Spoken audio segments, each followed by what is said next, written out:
معزز محتشم سامعین وقار، مامو جان سید علی حیدر صاحب،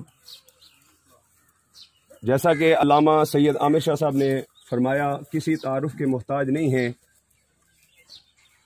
لیکن جتنا میں ان کو جان سکا ہوں، جتنی میری ان سے ملاقاتیں ہوئی ہیں، جو احباب ان کی برادری کے ان کو جانتے ہیں انہیں معلوم ہے کہ یہ نہایت ہی مہمان نواز اور صابر اور شاکر انسان تھے۔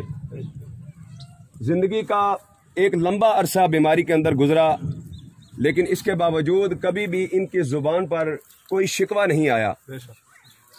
قرآن مجید فرقان حمید کے اندر رب کائنات ارشاد فرماتا ہے، ان اللہ مع الصابرین، اللہ صبر کرنے والوں کے ساتھ ہے۔ اس سے قبل آیہ مبارکہ کے اندر رب کائنات نے ارشاد فرمایا، یا ایھا الذین آمنوا استعینوا بالصبر والصلاۃ، اے ایمان والو استعانت طلب کرو صبر کے ساتھ اور نماز کے ساتھ۔ ان اللہ مع الصابرین، بے شک اللہ صبر کرنے والوں کے ساتھ ہے۔ اللہ نے استعانت نماز اور صبر دونوں سے طلب کرنے کا حکم ارشاد فرمایا، لیکن یہ نہیں ارشاد فرمایا کہ ان اللہ مع المصلیین، اللہ نماز پڑھنے والوں کے ساتھ ہے، بلکہ اللہ تبارک و تعالیٰ نے ارشاد فرمایا، ان اللہ مع الصابرین، اللہ صبر کرنے والوں کے ساتھ ہے۔ کیونکہ نماز پڑھنے والا ریاکاری کے اندر بھی مبتلا ہو سکتا ہے، لیکن جو کسی بیماری، کسی پریشانی، کسی مصیبت کے اندر مبتلا ہونے کے باوجود صبر و استقامت کا دامن تھامتا ہے، تو وہ صبر اس کے اور اللہ کے درمیان راز ہوتا ہے۔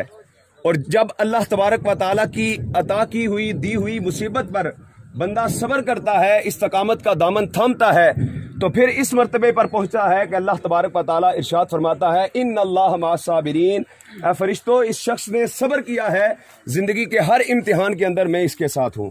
اور آخری روایت آپ کے سامنے عرض کر کے بات کو ختم کرتا ہوں۔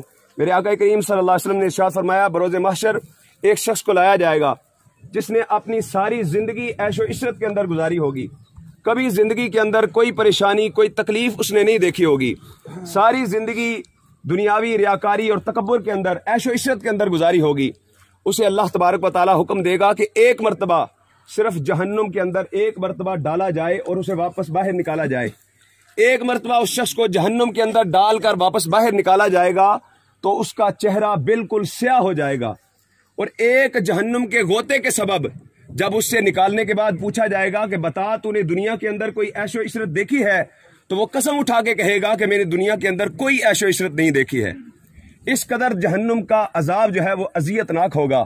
اور پھر فرمایا کہ ایک ایسے شخص کو لایا جائے گا جس نے دنیا کے اندر ساری زندگی تکلیفوں کے اندر گزاری ہوگی، بیماریوں اور پریشانیوں کے اندر گزاری ہوگی، مصائب و آلام اس نے دیکھے ہوں گے۔ اللہ تبارک و تعالیٰ حکم فرمائے گا اس شخص کو ایک مرتبہ جنت کے اندر داخل کر کے واپس باہر نکالا جائے۔